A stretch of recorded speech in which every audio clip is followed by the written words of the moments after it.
Informação importante, como acontece todas as segundas-feiras, tem dia de participação do advogado especialista da área da Previdência Social, sempre trazendo uma informação, mas ao mesmo tempo convidando você também a ter aí a orientação adequada e correta. O telefone está na tela, 99326228, 99326228, é o telefone que você pode fazer sua pergunta. Porque hoje eu recebo ao vivo aqui nos estúdios da TV Candidez o Augusto Ariel. Vem para cá, Augusto, bom dia, é um prazer te receber aqui no programa. Bom dia, Flaviano, bom dia a todos que nos assistem hoje, é sempre um prazer estar aqui com vocês. Vamos lá para mais uma sessão de dicas, né?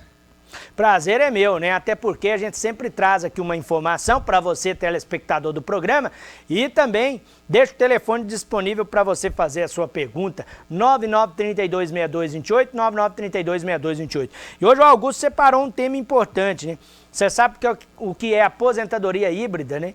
Muita gente pode ter esse direito e não sabe, né, Augusto? Exatamente, Flaviano. A aposentadoria híbrida, ela vai somar um tempo rural e o tempo de contribuição urbana. Por que que existe esse tipo de aposentadoria? Porque as pessoas antigamente viviam no campo, faziam trabalho rural, e para pedir aposentadoria rural, o tempo que vai ser computado não pode haver contribuição urbana. Então o que que acontece? Às vezes, o que que acontecia bastante? Às vezes a pessoa trabalhava ali desde os seus 8 anos de idade até os 18, 19, 20, 25, com pai, mãe, avô, tio, tia, tudo isso no campo. Então veio para a cidade, começou a trabalhar na cidade e começou a adquirir contribuição urbana para o INSS. Então a aposentadoria híbrida ela foi criada exatamente para isso.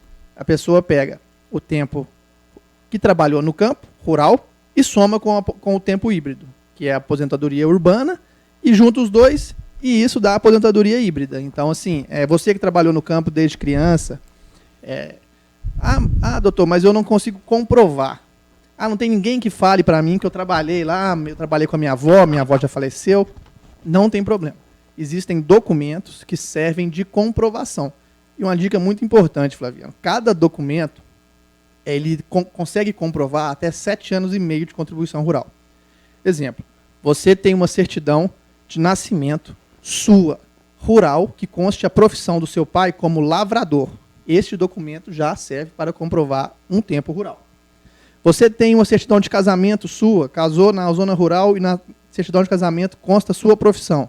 Lavrador, esse tempo também já serve para comprovar o tempo de aposentadoria do campo para ser somado com a aposentadoria urbana. Ou, em caso de não haver contribuição urbana, a pessoa pode juntar toda a documentação e pedir uma aposentadoria rural.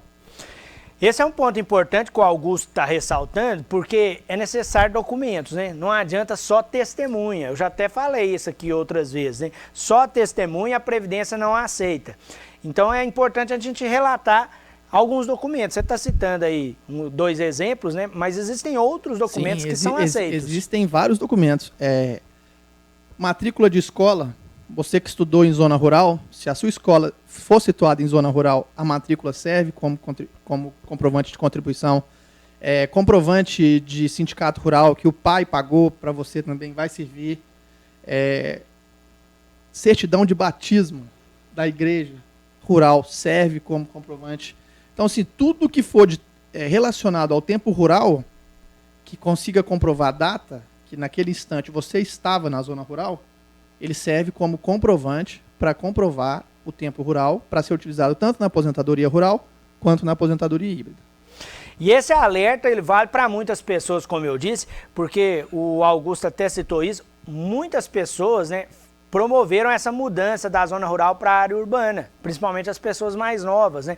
Porque a família sempre morou na zona rural, mas aí, obviamente, saíram da zona rural para vir morar na zona urbana. Então é necessário ficar atento quanto a isso, porque você pode unir esse tempo na sua aposentadoria. Exatamente. Às vezes a pessoa vai tentar fazer um pedido, nem que seja sozinho ou sem orientação adequada, de uma aposentadoria rural. Aí o INSS vai negar, dizendo que há contribuição contemporânea urbana e não pode haver. A pessoa fala, eu não tenho direito, mas você tem direito à aposentadoria híbrida, que vai somar a contribuição urbana com a aposentadoria rural, com o tempo rural, desde que você tenha a documentação. A testemunha serve, é muito boa para poder corroborar a documentação. Mas sem a documentação, só com a testemunha, é praticamente impossível conseguir. Desde que você tenha pelo menos 3 documentos aí que consiga comprovar. Certidão de casamento de pai, certidão de... Serve também, se você for o irmão mais velho, por exemplo, e o seu irmão mais novo, com, sei lá, 10 anos de diferença de você, e pegar a certidão de nascimento dele e constar a profissão do pai ainda como lavrador, a certidão do seu irmão também serve para comprovar tempo para você. Então, assim, dá para pegar documento emprestado de parente. Inclusive, pessoas da família que já aposentaram, tanto rural ou híbrida, você consegue pegar a prova emprestada deles para comprovar que você também estava nesse meio aí na mesma época. Essa é uma orientação importante, porque antes de você fazer a solicitação, né, se você tem esse direito, é bom conversar primeiro com o profissional, até mesmo para que o profissional possa orientar. No seu caso específico, a gente pode tentar tais documentos, que será um caminho mais fácil, né? Essa orientação, ela faz toda a diferença. Exatamente. A gente costuma pedir, a documentação principal para a pessoa é certidão de nascimento de irmãos mais novos, tá? Não vale certidão de nascimento de irmão mais velho que você, porque como ele nasceu primeiro, pode haver aí uma mudança na profissão do pai. Então, só vale certidão de nascimento de irmãos mais novos. Então, a gente pede certidão de nascimento da pessoa, certidão de casamento dos pais, certidão de nascimento de irmãos mais novos, a gente pede matrícula escolar, a gente pede certidão de batismo, se tiver. Se não tiver, só ir na paróquia, na igreja que foi feito e pedir lá, porque o padre responsável ele consegue consultar o livro e fazer uma certidão para você. Isso não tem problema, não precisa ser a certidão original, desde que seja validada com assinatura do padre, do bispo, seja quem for que comande lá a paróquia. Os comprovantes de pagamento, tá? É uma coisa muito importante, que vale muito também, como a gente também pega na aposentadoria híbrida e rural, o trabalho familiar, a renda familiar de sustento próprio, comprovante de compras em agropecuária também entra como comprovante de tempo. Comprovante de semente, comprovantes de adubo, de sal, de venda de gado, compra de gado, isso tudo também serve desde que não caracterize uma situação de agronegócio. Tem que caracterizar apenas a constituição de renda para a família se sustentar. Aproveitando a questão de tempo, você citou, o tempo da aposentadoria híbrida é diferente? Tem alteração? Após a reforma teve mudança? Não, assim, é porque quem já tem a contribuição antes de 2019, aposenta com 15 anos.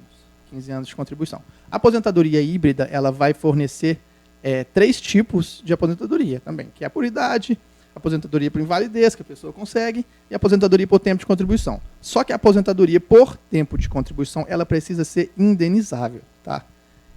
O INSS vai pegar aí uma parte de contribuição que vai ser computada do tempo rural, que não houve a contribuição, porque nós temos que deixar bem claro aqui, Flaviano, que a documentação ela vai servir para não precisar da contribuição, ela vai contar como contribuição, mas efetivamente não vai ter o pagamento para a contribuição do INSS. Então, para aposentar por tempo de contribuição nesse estilo, aí o INSS vai falar, tudo bem, quer reconhecer aqui 10 anos de contribuição rural? Ok, toma aqui o boleto, paga, e aí a gente faz. Agora, por idade normal, então, os 15 anos e a idade, 65. Nós estamos fazendo aqui um alerta, eu preciso ressaltar isso, gente. Flaviano, só um instante, 65 para homens e 62 mulheres, tá? Porque a aposentadoria rural é mais cedo, é 60 homens e 55 mulheres, mas a híbrida não. A gente está fazendo um alerta aqui para você que tem essa possibilidade de fazer essa soma, né, através da aposentadoria híbrida. Mas aí vale também um alerta para você que está aí na zona rural, por exemplo, né? Você que, obviamente, não sabe como será no futuro, né, se você vai vir para a área urbana ou não, já começar a pensar nessa questão dos documentos, né? Já pensar lá na frente, é aquilo que a gente fala sempre do planejamento previdenciário. Começa a pensar lá na frente, como que eu posso documentar esse tempo de trabalho aqui na área rural? Exatamente, Flaviano. Eu sempre brinco que quando se tratando de direito previdenciário, todo comprovante deve ser guardado. Tudo. Comprou na agropecuária tantas sacas de semente, comprou aquilo outro, relativo à agropecuária, pega, coloca numa pastinha, pagou o imposto rural, pega, é filiado no sindicato rural, pega o comprovante mensal e coloca, pega até a data inicial que foi filiado, guarda a documentação, certidão de casamento, guarda, certidão de nascimento de irmãos, de parente, guarda, tudo. Porque, evidentemente, no futuro, se não tiver, lembrando, se não tiver contribuição financeira, tá? Porque se você contribui com o sindicato rural, por exemplo, a contribuição conta. Então, você está assegurado já. Agora, não contribuiu nunca, mas trabalhou no campo, a documentação ela é extremamente importante. Então, você que está na zona rural, guarde todo tipo de documentação que comprove que você esteve aí neste tempo. Pode ter também a pessoa que trabalha contrato de trabalho rural. Uma pessoa contrata ela e ela faz. Então, guarda isso, porque geralmente acontece, a gente pergunta para os clientes nossos e fala, tem alguém que possa comprovar? Trabalhei lá, já tem 45 anos, fulano já morreu, família já morreu. Então, assim, guarda contrato de trabalho. Se não for CLT, guarda o contrato que fez individual com a pessoa, guarda recibo de pagamento. Então, assim, para comprovar, para o governo, todo documento vale. Pastinha da Previdência, gente. Olha a dica, viu? A pastinha, põe lá a etiqueta. Opa, esse documento é importante, deixa eu guardar. É melhor você errar aí pelo excesso do que pela ausência, né? Quanto mais documentos você tiver na hora de fazer o pedido, melhor é. Porque é como qualquer outro benefício da Previdência, cabe recurso, você pode ir na justiça. Mas é demorado, né? É penoso, né, Augusto? O INSS, como a gente vem falando, é o maior réu do Brasil. Então, assim, réu é a pessoa ou a entidade ou a pessoa jurídica que tem um processo contra ela. Então, o INSS é portador do título de que tem o maior número de processos contra. Então, assim, é sempre importante dizer que o INSS negou não é o fim. Tá? É possível recorrer tanto no recurso administrativo, que é bem demorado, que a gente até nem orienta a fazer. A gente mesmo, quando tem um pedido negado na esfera administrativa, a gente já ignora a parte do recurso administrativo do INSS e vai direto para a justiça. Porque na justiça a gente consegue conversar e dialogar com o juiz. A gente explica na petição qual que é o tempo que vai ser computado, comprova. O juiz vai olhar e falar, não, mas tá, disse que estava aqui nessa época. Tem alguém para dizer? Tem. Quem? Fulano. Traz fulano aqui que eu quero ouvir. Aí o fulano fala, entendi, beleza. Agora eu quero ouvir você que vai pedir o documento. Porque tem muito, tá? A audiência contra o INSS acontece pouquíssimas vezes, em pouquíssimos processos, mas na aposentadoria rural tem a oitiva da pessoa que está pedindo. Por quê? Nisso, é aí que pega quem não tem direito, porque está tentando burlar documento. Nessa audiência, o juiz vai contratar um engenheiro agrônomo para fazer perguntas para você. E a pergunta vai ser do tipo, como planta uma mandioca? Qual que é o tempo para colher uma batata? Entendeu? Quem trabalha no campo de verdade, não precisa nem estudar, mas sabe. Aí é bom que alerta os engraçadinhos também que quer burlar a lei para ter um benefício que não tem direito, né, gente? Essa é a ação importante para evitar fraudes, né? Por isso que os contatos do escritório ficam sempre aí na tela, porque se você tem alguma dúvida, você pode ir direto lá na Avenida Getúlio Vargas, em frente à Previdência Social, ou fazer contato pelo telefone e também pelo Instagram. Inclusive, falando aí nessa situação da justiça, eu tenho aqui a pergunta do Márcio Antônio, ele está falando justamente sobre isso, né? Ele está dizendo que já ganhou um processo junto à Previdência e nada de começar a receber o benefício. Já faz 70 dias, né? Aí quer saber quanto tempo demora, né? Márcio, primeiramente, bom dia. Bom, primeiro, Márcio, nós temos que ver o seguinte. O processo que o senhor venceu foi mediante sentença ou foi mediante proposta de acordo? Porque são coisas diferentes. Assim, por exemplo, a proposta de acordo, o INSS já concordou com o direito. Ou seja, ele não vai contestar aquilo mais. O advogado aceitando a proposta de acordo, o próximo passo é o seguinte. O juiz vai homologar, mediante sentença, a proposta de acordo. Nessa homologação, o juiz intima o INSS. O INSS tem 60 dias úteis para implementar o benefício. Em 90% das vezes, o INSS cumpre o tempo. Mas é bom entrar em contato com o advogado para poder se acompanhar, porque se o INSS não cumprir, vale rever a sentença que o juiz deu, se for sentença ou homologação, se há falando em multa. Porque se estiver falando em multa, cada dia que passa, o INSS tem que pagar a multa, que é convertida em favor da pessoa. Então, primeiro passo, olhar com o advogado se foi proposta de acordo ou se foi sentença. Ele trouxe até informação complementar, viu, Augusto? É processo de acordo. Então, como há a proposta de acordo, o INSS não vai contestar mais. Então, não há o que se falar, é impossível recurso. Porque o que acontece? Acontece que o INSS, quando recebe uma sentença desfavorável, e o juiz, caso o advogado tenha pedido uma tutela de urgência, por exemplo, e o juiz conceda, ele vai intimar o INSS para implantar. O INSS ele vai utilizar do tempo que ele tem para implantar para fazer o recurso. Ele vai protocolar o recurso no último dia e vai implantar o benefício no último dia. Só que o que acontece? Como é proposta de acordo, no caso dele, o INSS não vai contestar mais. Então, tem que olhar com o advogado a data da intimação do INSS. Por quê? O advogado geralmente fala, olha, você ganhou o processo porque o INSS fez proposta de acordo. Mas o processo não acabou ainda. Porque precisa da sentença homologatória do juiz, da intimação de implantação, porque quem implanta o benefício não é o INSS em si. É um setor separado do jurídico do INSS. Então, tem que intimar o INSS para o INSS juntar no processo avisando que já avisou o órgão responsável para implementar, e esse órgão tem 60 dias úteis, porque o prazo do INSS é computado em dobro. Se o juiz deu 10 dias, o INSS vai ter 20.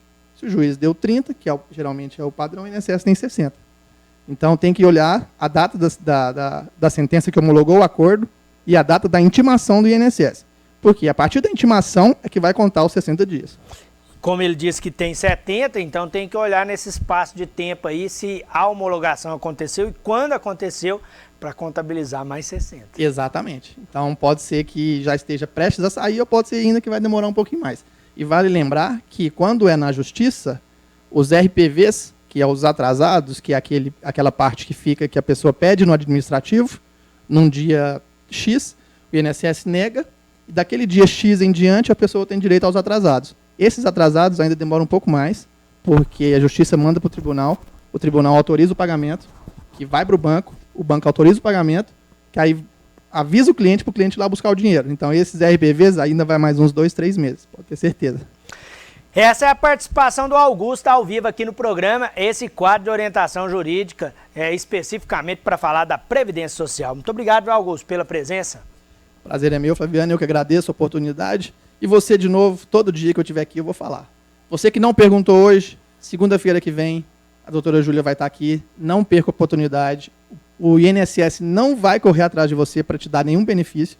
Então, se você tiver uma dúvida contra a Previdência, toda dúvida é genuína, porque muitas pessoas não têm conhecimento. E essa parte de conhecimento previdenciário não é divulgada, é justamente de propósito, para a pessoa ficar sem saber. Então, pode perguntar, pode participar, que nós estamos aqui de peito aberto para te atender. E é sempre um prazer receber o Augusto, a Júlia, o Eduardo, o espaço estará sempre disponível para vocês, né?